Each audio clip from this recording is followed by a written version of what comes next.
As you'll hear in this episode, I often forget to pack my lunch, but luckily I always have an Alley's bar in my bag. And they're great. They taste like real food and are energy packed. Get yours at alleysbar.com, ALLYSBAR.com. Use promo code HEARHER for 50% off and free shipping.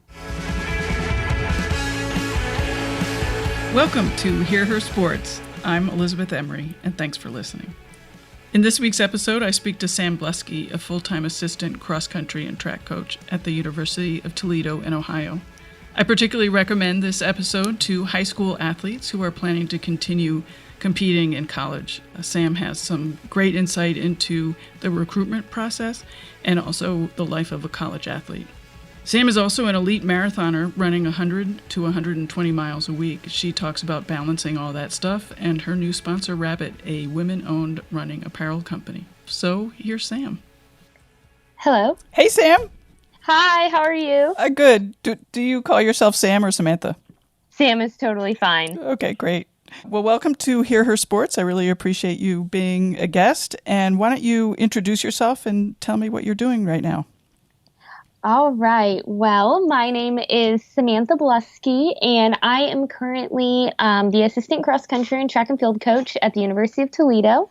I just finished up my third year here in that role.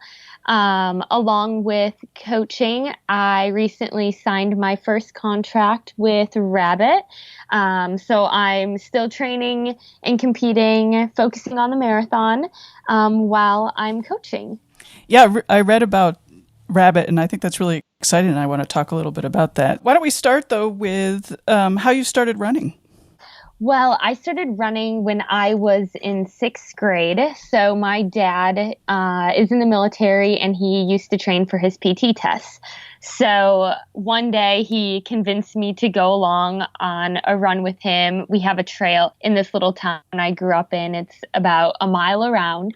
So that day, I remember vividly. I remember exactly what I was wearing. I remember he was trying to correct my form. He was telling me I was carrying my arms too high. But I remember everything about that run, and I was instantly hooked. And then in seventh grade, I realized that I was not cut out to play volleyball. And so my other option was to run cross country. There were only two sports at your school for girls? Yes. So I grew up in a town of 200 people. So it's a very small rural town in Wisconsin. And I actually moved right before seventh grade since my dad was in the military. And I thought it was like the worst thing my parents ever did to me because they took us from a town of 200 people to a town of 2,000 people. And it was like major culture shock in my mind. And so I was like the new girl in middle school, and I really wanted to try running, but I was like way too shy to show up to practice on my own. So I finally did. I remember the first day, and the coach was like the nicest guy ever. And the team was so small that we practiced seventh grade through 12th grade all at one time.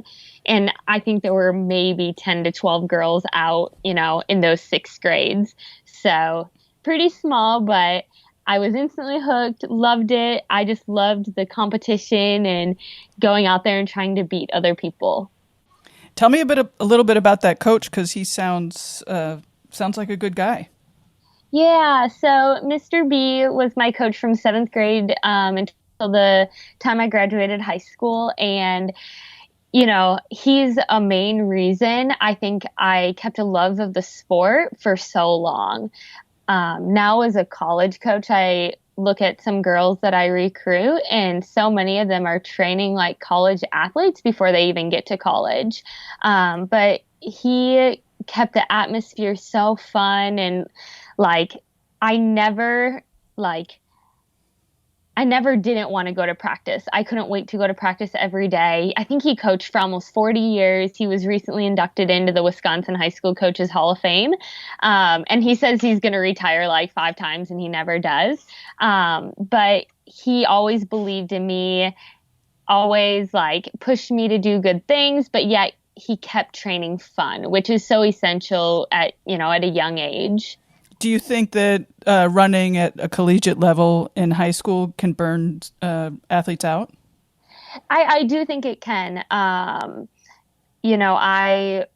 went to college with some girls who were running, 60, 70 miles a week before they even got to college. And it takes a huge mental toll and physical toll on your body. I'm also a huge advocate for young athletes in middle school and high school to be multi-sport athletes. I don't think specialization in just running at a very young age is necessarily the best thing for you. I think when you're young, you should explore different things and be a part of different teams. And, I think you learn a lot of valuable characteristics by playing other sports. And then it keeps running more fun for a longer amount of time without getting burnt out.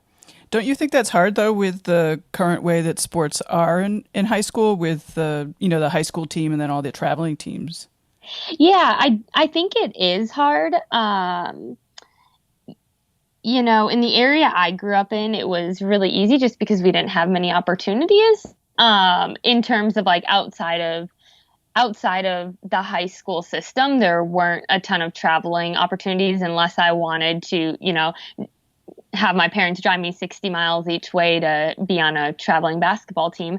So I do think it could be hard, but I also think that it is possible. I still recruit plenty of athletes who play basketball in the winter and then run during the fall and spring. I currently have a freshman on my team now that played soccer in the fall, ice hockey in the winter, and then ran track in the spring. And so she never even ran a cross country season until she got to college. So it is hard, but I also think that it's something that we should, promote. And when I have kids of my own, I'm not going to push them to specialize. I'm going to encourage them to try lots of different activities and sports teams while they're young. And, it helps with injury prevention. It helps with development. So yes, it's hard, but I wish it wasn't. That's great. We've zipped right into sort of coaching, all the coaching issues and questions I have. So let's keep talking about that. What are you looking for when you're recruiting?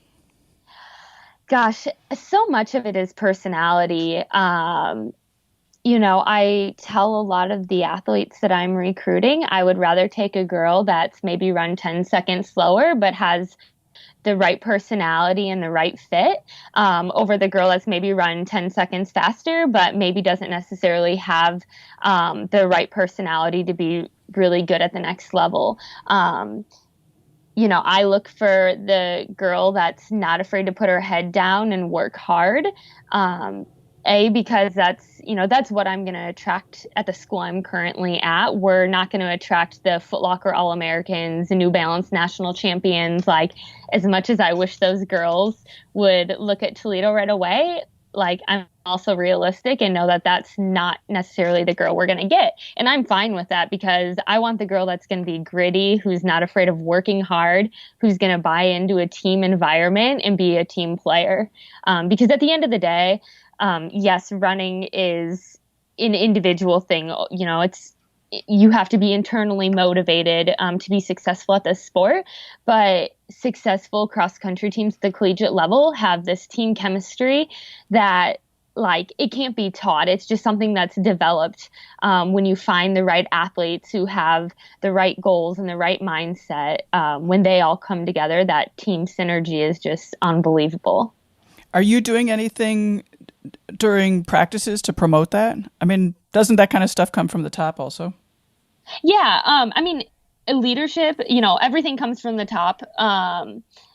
A lot of it, it begins in the recruiting process, pinpointing the right type of girls, the right mentality. If Coach Wynn, my boss, and myself, if we're doing our job and, our homework in recruiting, hopefully we get the right girls on campus in the first place. I personally don't like to do like forced team bonding activities just because at the end of the day, it's their team. And they need to take responsibility of their team. our girls want to, they want to have pancake Sundays after long runs, and, they want to go out to the movies on a Thursday night and, bond over that type of thing, where I don't like, I haven't had to be the one to like force them to do it. That's just something they want to do naturally. And I think that's because, in the recruiting process, the women on the team currently take it really serious because they want to be successful, and, they want to make sure that anybody that we bring into our family is a really good fit personality wise. And so it becomes a natural thing. Your athletes are involved in the recruiting process too? Yes. So all the initial upfront recruiting comes from Coach Wynn and I. So we start calling, potential student athletes during their junior year. We might bring them onto campus for an unofficial visit during their junior year. But then the cool thing is during their senior year, they get to come back to campus. They can do 5 different official visits. And in an official visit, they get to stay in the dorms with the girls. They get to pretty much be a student athlete for 48 hours. So they don't, like the way we set up our official visits at Toledo is they don't actually spend that much time with the coaching staff, because hopefully we've done our work on the front end during the summer and gotten to know them. We may have watched them run a few times. We may have gone and done a home visit with them and their family. So they know us pretty well. But like the main goal of our official visits are for them to really get to know the women on the team, to see if they're going to be a fit for us. And, so that's when they, like I said, spend the night in the dorms with the girls. They might do some sort of like team bonding activity. They like to go to the apple orchard in the fall. So those types of things happen on the recruiting visit. So they really get to be a part of the team for 48 hours to see if that, recruiting's a two-way street. Like, it's the first time those girls get to pick their family for the next 4 years, when in high school you're just kind of are stuck with whoever comes out. And and our girls get to know these potential recruits as well. I read one of your blog posts, and you talk about the word sacrifice. I'm quoting you here. The word sacrifice should never be in your vocabulary when you're a D1 athlete, because you choose to be an athlete at this level. Can you talk about that a little bit? Yeah, I actually got that from my college coach my 5th year. So I think it's really important, in D1 athletics, you have to live a very different lifestyle than the typical college student. And in the recruiting process, we're really upfront with the women we're recruiting, and they know our expectations. And, you can't live a double life as a D1 athlete if you want to be successful. And so, even I tell myself this as I continue to train. When you choose to be an athlete at a high level, everything comes down to choices. You don't make I'm trying to explain this. In my opinion, nothing's a sacrifice, because you chose to be a part of a team. You chose to be wearing the Toledo jersey and represent not only yourself, but your teammates, your coaches, the administration, the school as a whole. And so everything you do on a daily basis is a choice to become a better athlete. Nothing is a sacrifice because of that initial choice you made. It sounds like you really like to coach. Yes, I love it.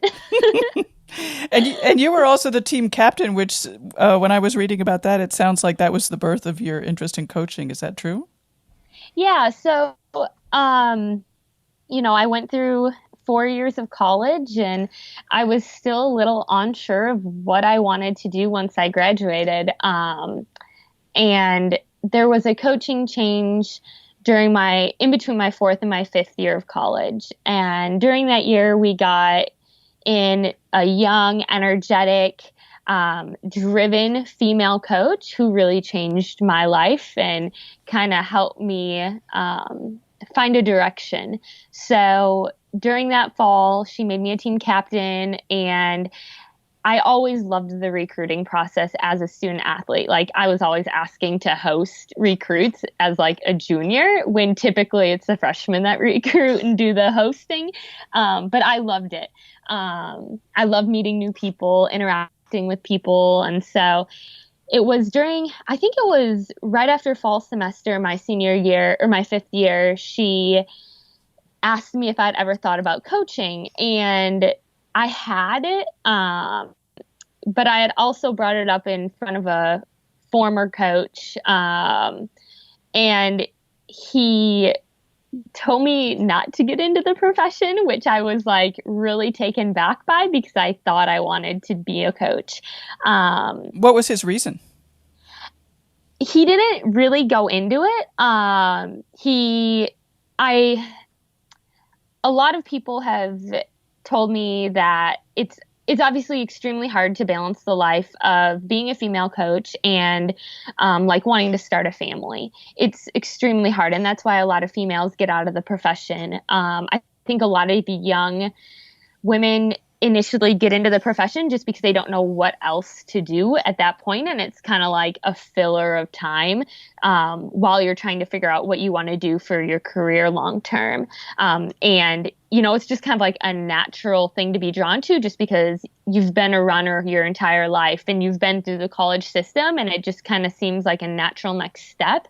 And people don't necessarily realize the time commitments and the lifestyle of a Division I coach. And to be honest, I didn't necessarily know and understand 100% until I was thrown into it. But what did excite me was having a female coach who had kids, had a family.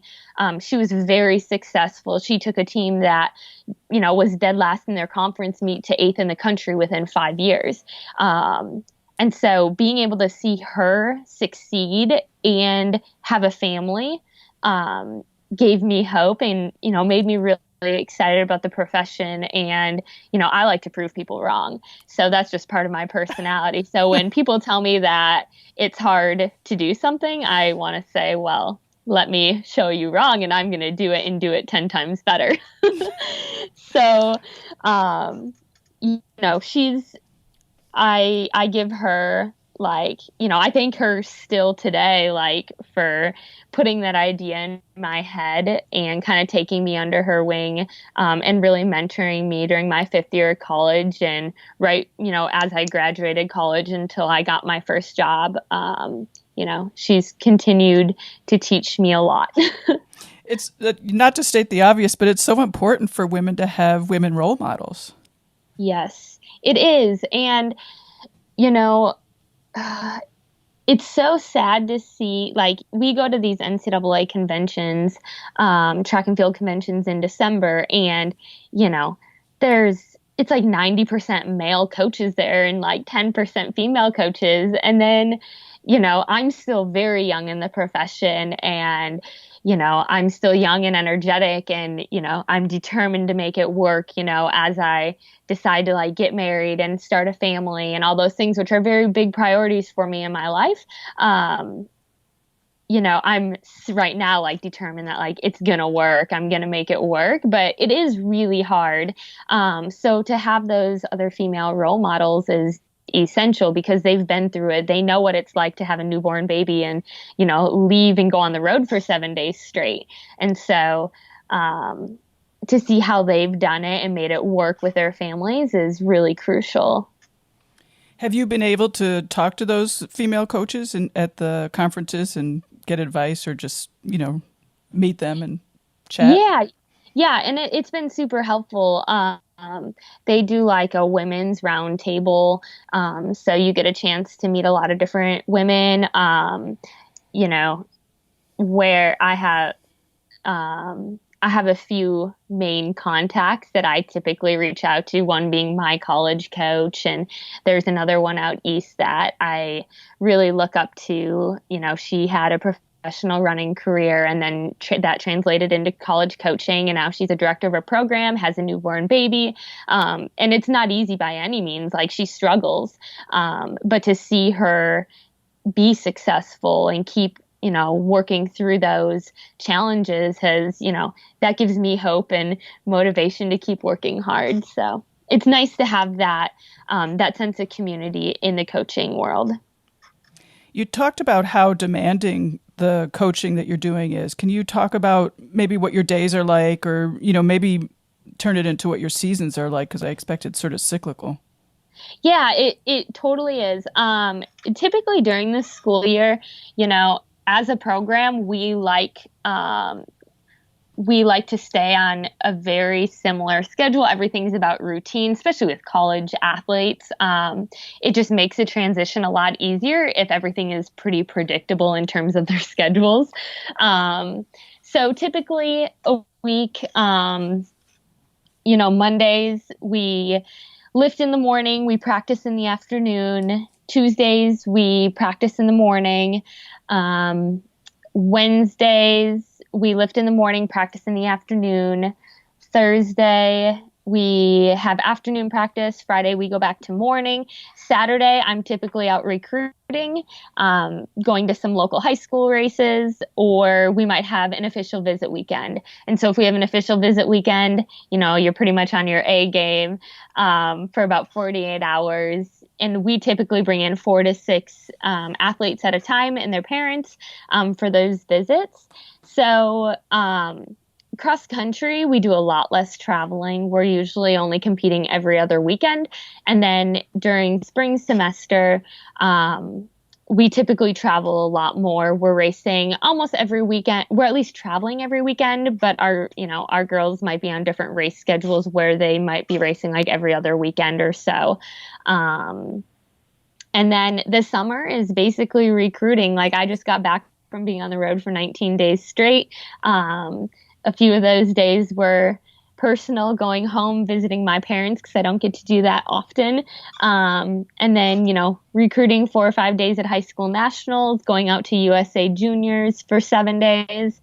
And then July 1, recruiting really gets into a full swing where we start doing home visits and having girls on campus a lot more often. So, I always thought until my first year of coaching, the summers would be pretty low key, but I was totally wrong. They're very, very busy. June is probably my busiest month. That's a lot of travel. Do you like it? Yes, being young, it's a lot of fun. It's difficult trying to train at the same time.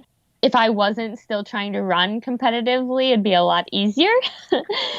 But I've been given so many opportunities to see places that I've never seen before and meet a ton of new people. So, for me, it's a lot of fun. I'm young, I'm single, and it's easy for me to pick up and leave for 15 days. It'll be a little harder as I get older and more established, but right now it's a ton of fun. So how do you fit in your own training? Oh, gosh, it's hard. It helps that we like to keep our athletes on a routine. And so my school year routine is different from my summer routine. I am typically trying to run 100 to 120 miles a week on top of coaching. And so I do my hard workouts on Thursday and Sunday, and then I long run on Tuesdays. The nice thing is I have 25 women to run with on like their easy recovery days. I don't like to work out with them, partially because my workouts are very different than theirs, and I think that I need to be watching their workouts rather than like doing them with them.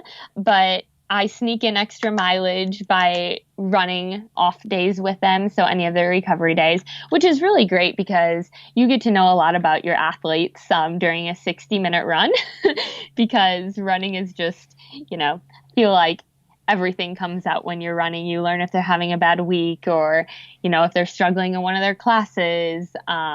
It's just a lot easier to talk during those runs. It also helps that I have an extremely understanding boss. So, as long as I'm getting my work done, he's okay with me showing up to the office at 9:30 in the morning rather than 8:30 or 8 a.m. so that I can get my runs done in the morning and he's on this awesome running streak. And so he's run every day for like 7.5 years. So I can always convince him to go on an afternoon run when I'm lacking motivation. That's good. So what kind of pace are you doing on the easy runs with the team? Oh, probably anywhere from like 650 to 730 mile pace. It's just kind of dependent on the day and where we're training. We do basically all of our mileage on trails. We're really fortunate here in Toledo to have a great Metro Park system. And so we're rarely running on concrete. And so sometimes it's kind of hard to judge how fast you're running in there because GPS watches don't like single track trails and all of that. But typically, like, I'd say 650. Yeah, 650 to 730. Usually closer to the I'd say on average, probably like 7 to 710 pace. And are you also lifting? I don't lift with the team. I'm just there with supervision type thing. So I do my own strength core stuff on the side. What are you doing for that? I just do a lot of like body weight injury prevention type stuff. So a lot of core, just some light lifting, like with dumbbells and squats, that type of thing. Nothing too serious. Hurdle mobility, hip bands. So, do you do anything to strengthen the hip lateral movement? Because I know that running is so, it's just forward. There's no side to side motion at all. Yes. So hurdle mobility helps a lot with that. And, in general, a lot of female athletes coming out of high school are extremely weak in the hip complex. And so that's something that, I was introduced to right away as a freshman in college and have kind of stayed on that routine. I'm not quite as good now as I was when I was in college and had a lot more structure in my training.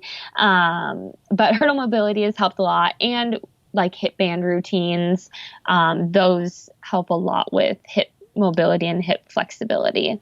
I recently learned that the hip strength affects your knees and can really bugger up your knees if you don't have proper strength. Yes, the IT bands, everything is interrelated. Weakness in one area eventually causes, breaking down in another area. So making basically a lot of our weight and strength sessions are, like I said, injury prevention, just making sure we're strong overall as an athlete.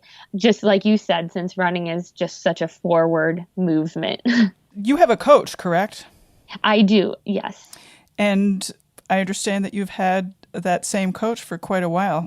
Yes. And so I had a really interesting college career. I had 3 college coaches in 5 years. And so there was not a lot of consistency. The one great thing is I learned a lot having 3 different coaches who had 3 different philosophies. Looking back now that I'm a coach, that was very beneficial. As an athlete, having 3 coaches in 5 years is not very beneficial. And so I've currently been working with my coach for, a little over 2 years, which for me is the longest I've had a coach since high school, the same coach. And so we work really great together. It is a little difficult. He's in Texas and I'm in Ohio, but personality wise, he's exactly what I need. He understands that I have a very hectic schedule and I have to make changes on the fly. And, I might hit a week stretch where I'm just so burnt out from traveling and recruiting that I just need to scratch workouts and just run. Why do you need a coach? You are a coach. Because, I can talk myself into doing some really stupid things. I'm so glad you said that because I read that in your blog and I just love that statement.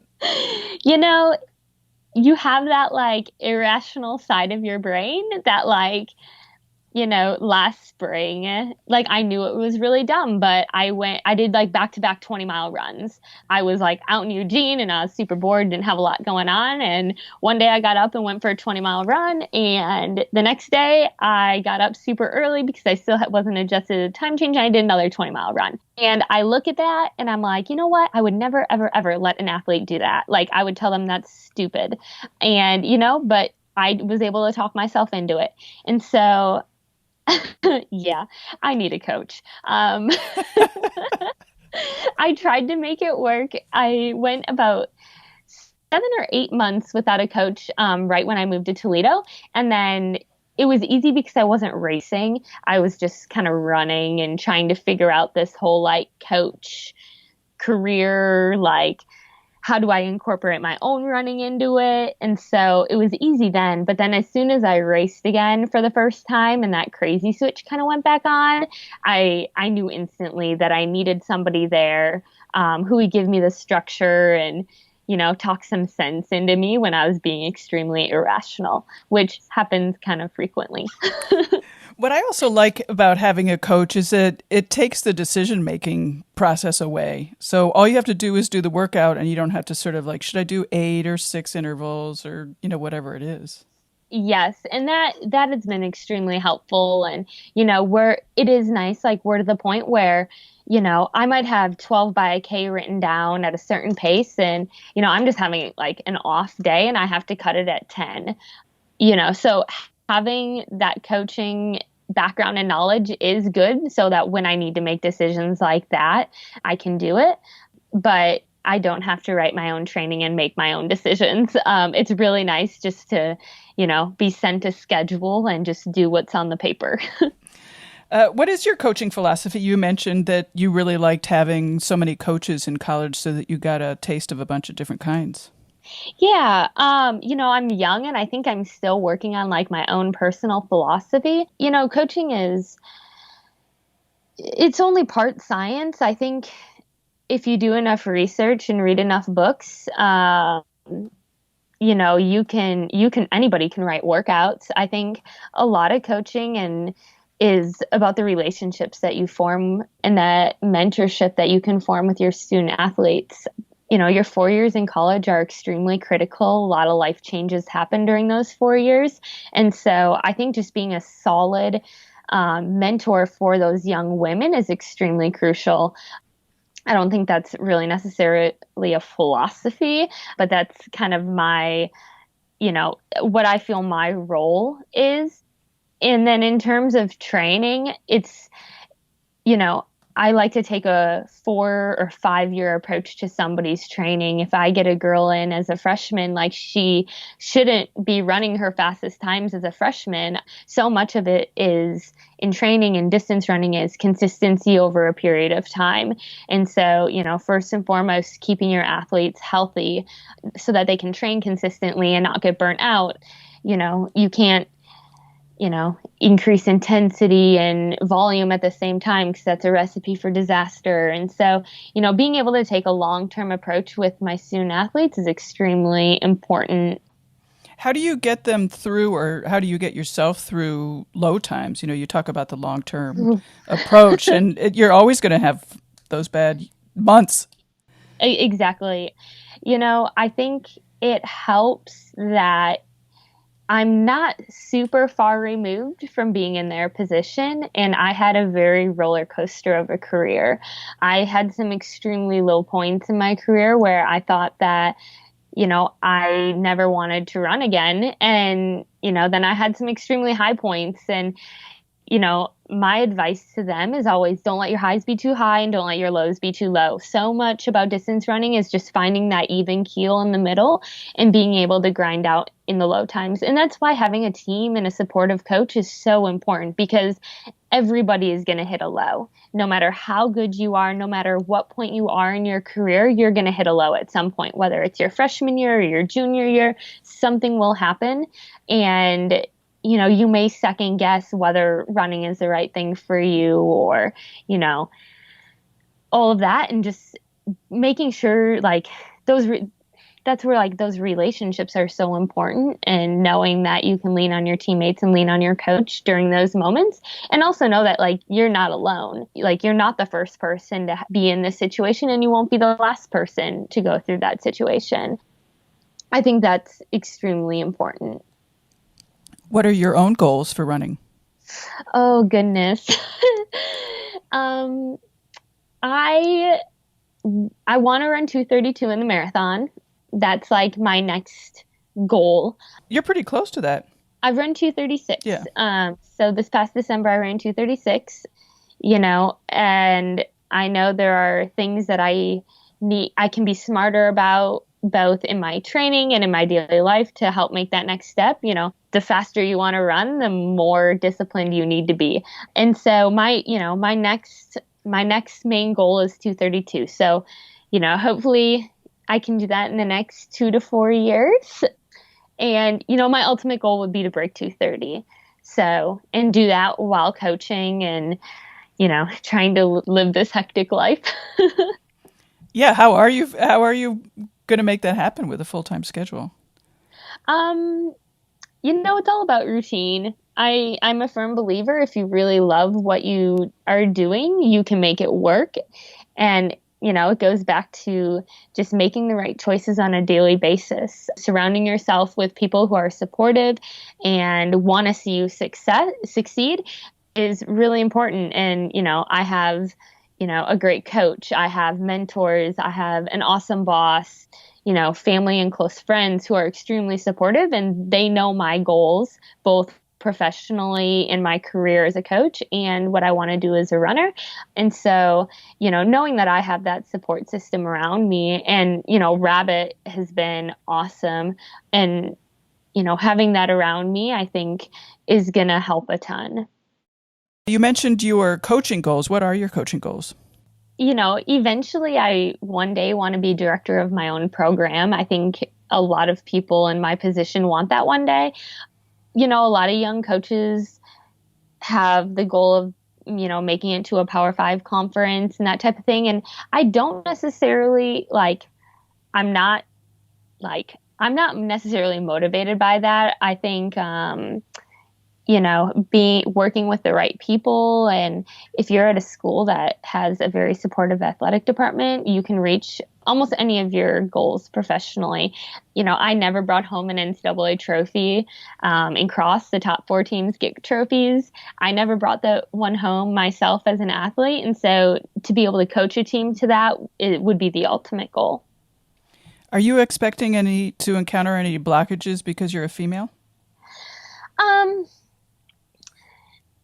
To be honest, it's actually probably the opposite. There is a high need of female coaches in the NCAA coaching system. I think the main thing is like making sure I don't put myself into positions that I'm not ready for, because that can put a halt in your career. And so making sure that I'm patient and I really think out each career move that I make as a female is extremely important, since females can move up a little quicker than males typically in the profession.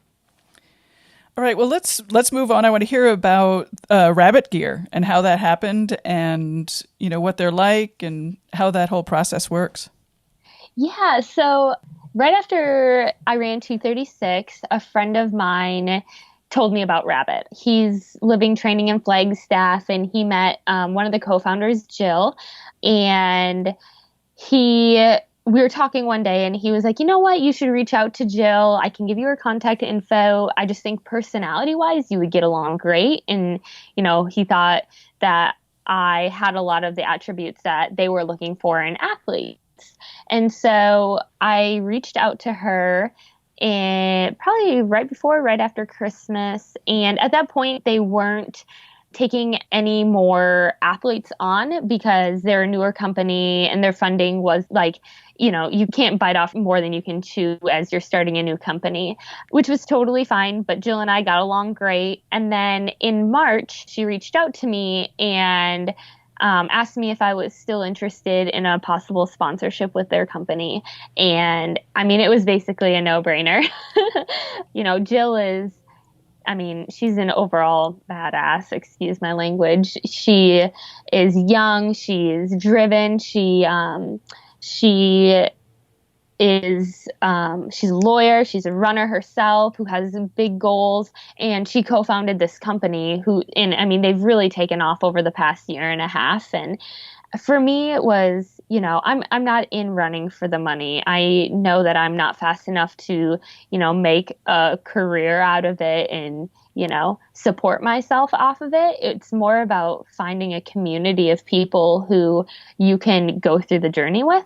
And Rabbit was exactly that. I felt like, they're a smaller company and they were truly invested in me as a person. Like, I mean, heck, they signed me to a contract when I had a stress fracture. And so that to me showed a lot that they care about me as a person beyond my running success. Like, obviously hopefully I run fast for them and represent them well, but I just felt like they were going to support me no matter what. And that meant the world to me because, I think that lack of community was something I was kind of missing, and I was really struggling with it earlier in the year. Marathon training is lonely. It's a lot of hours out running by yourself, and, it can take a toll on you. And so even though Jill is out in Santa Barbara and I'm in Ohio, like, I know that she's 100% behind me, and it gives me purpose beyond myself. I like that. How does the contract work, and what are your obligations to them and their obligations to you?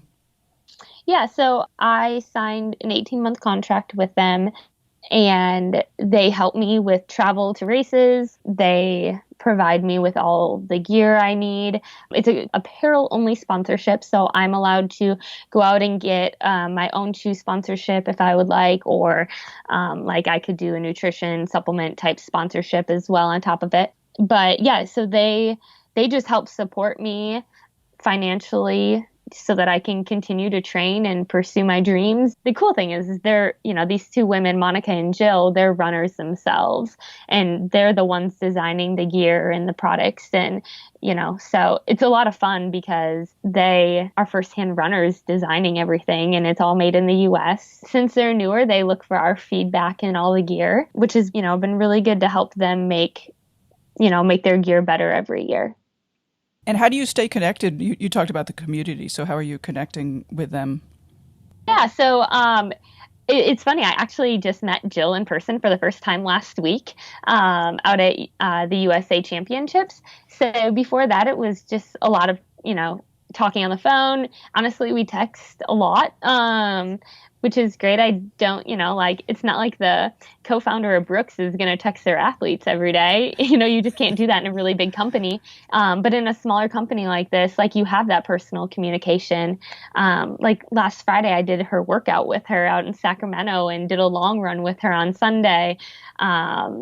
And so being able to do those types of things together is really great. And it truly shows that she's invested in her athletes and, on every level. One more topic I want to ask about your nutrition degree and how you're using that in your coaching or your own life. Yeah. So, gosh, I got into nutrition during my sophomore year of college, partially because I grew up, you cleaned your plate, you ate whatever was on your plate. We were a meat potato type of family, which is great. But then I got to college and I just honestly didn't know what I was doing. And it never clicked in my mind that the things you put into your body could impact how you ran. And this didn't dawn on me until like halfway through my freshman year, and I'm eating dorm food all the time and not really knowing what I'm doing. And so I decided to start taking some nutrition courses so that I could learn for my own running. And I got into it mainly because it was challenging and I knew it could benefit my running, but I knew I never actually wanted to be a dietitian. And it really has helped, as a coach. To be honest, I don't talk to my athletes that much about nutrition. We have a nutritionist on our athletic department staff, and I think it's better for her to talk with our athletes and walk our athletes through what they should and shouldn't be doing in terms of nutrition, just because I think there's a really fine line, with female distance runners, and it can easily be crossed. And I don't ever want to cross that line. And so it's good to have that background knowledge, and, I can help them, but I don't like to get too in depth with my athletes regarding nutrition. I assume you're talking about the line of eating disorders. Yes. Do you have a lot of problems with that? Yeah. To be honest, I think it's like 1 in 12 college athletes. I mean, I could be off on the statistic, but recently I read somewhere 1 in 12 female college athletes has an eating disorder.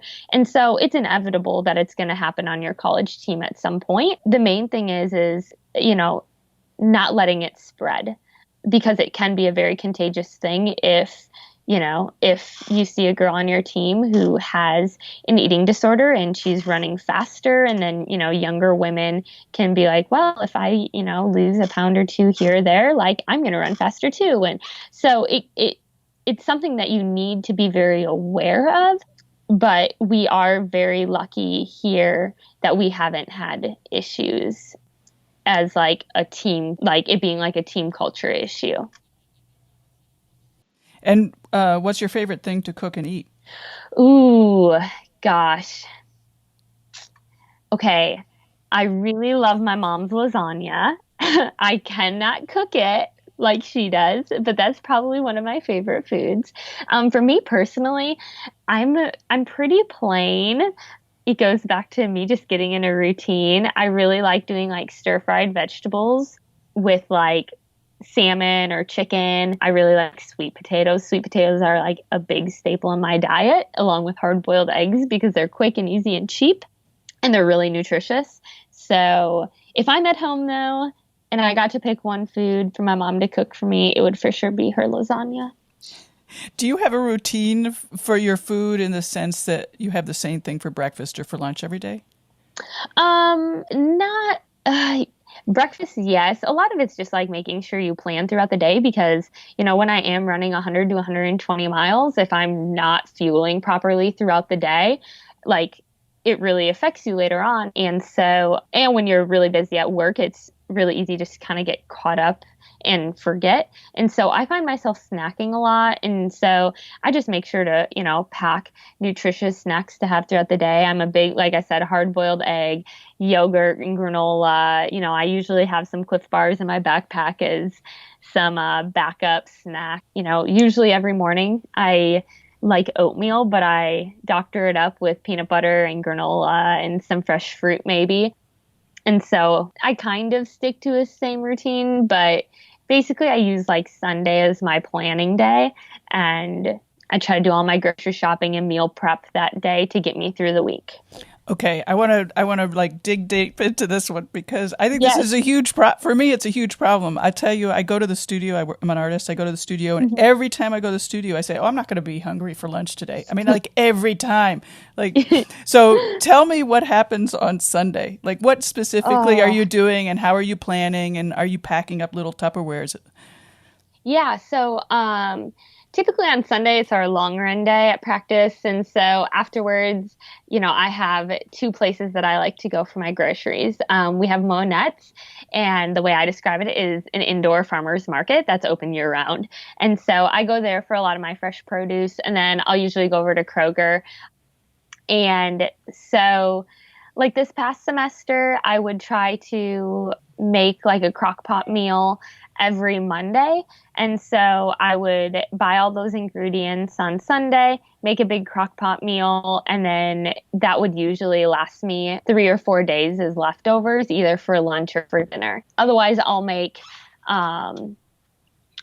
sometimes I'll like make separate ingredients. Like I'll make a bunch of quinoa on Sundays and then, use it throughout the week to put in different dishes. Or on Sunday, I'll cut up all my fresh produce so that, when I get home on Monday night or Tuesday night, I just have to like throw it in a pan with some olive oil, throw some chicken in there rather than, I'm totally guilty of getting home at 7 o'clock and being absolutely starving and just eating whatever I can find in the kitchen if I don't plan ahead on Sunday.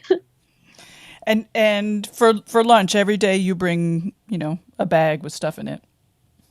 Yes. And so, I am guilty of forgetting sometimes, and that's when I typically order Jimmy John's or something for lunch. But yeah, I try to pack my lunches as much as possible, whether it's some leftovers from my crock pot meal or, sandwiches, hard-boiled eggs, yogurt, Cliff Bars.